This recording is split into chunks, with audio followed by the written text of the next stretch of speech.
Hey everyone, welcome to Judging for the Win. I'm Dave, and this is my daily ruling. Today's question was suggested by a viewer.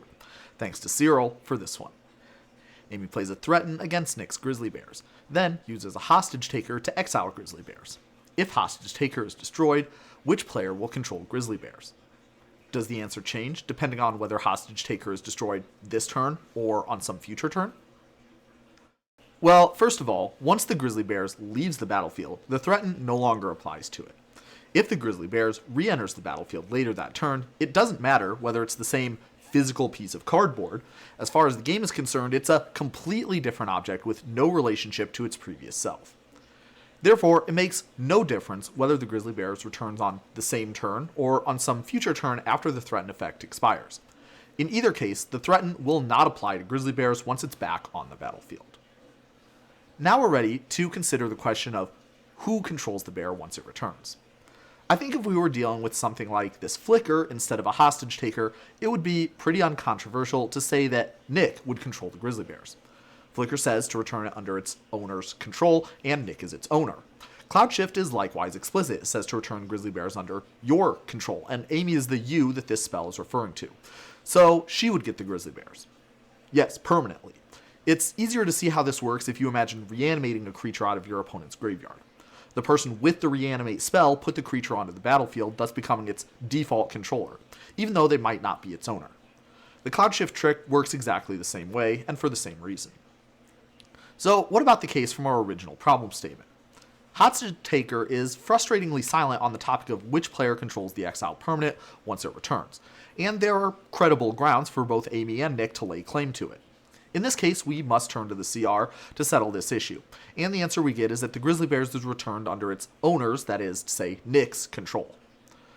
By the way, if you play a lot of multiplayer Magic, it's probably worth knowing a couple more rules that cover some cases specific to how this sort of thing works when the game can continue after one player leaves.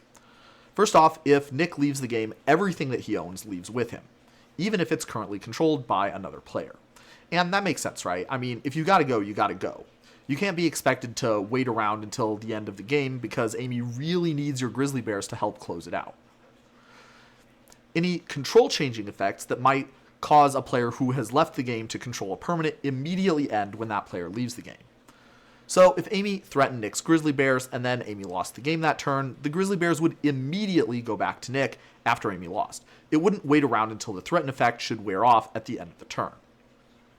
So does that mean the same thing would happen with the bear if Amy lost after she used the threaten Cloud Shift combo on it?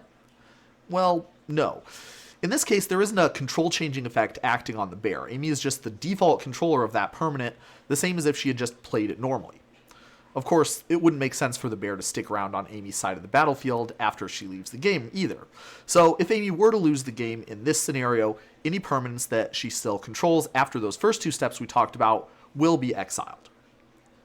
Okay, but what about Hostage Taker? Well, if Amy exiles Nick's bear with Hostage Taker and then Amy loses the game, the bear will be returned to Nick. Hostage Taker's ability says to exile the Grizzly Bears until Hostage Taker leaves the battlefield. After Amy loses, Hostage Taker won't be on the battlefield anymore, so that satisfies the conditions for the bear to return. If Amy used an Oblivion Ring against the bear, that's a different story though.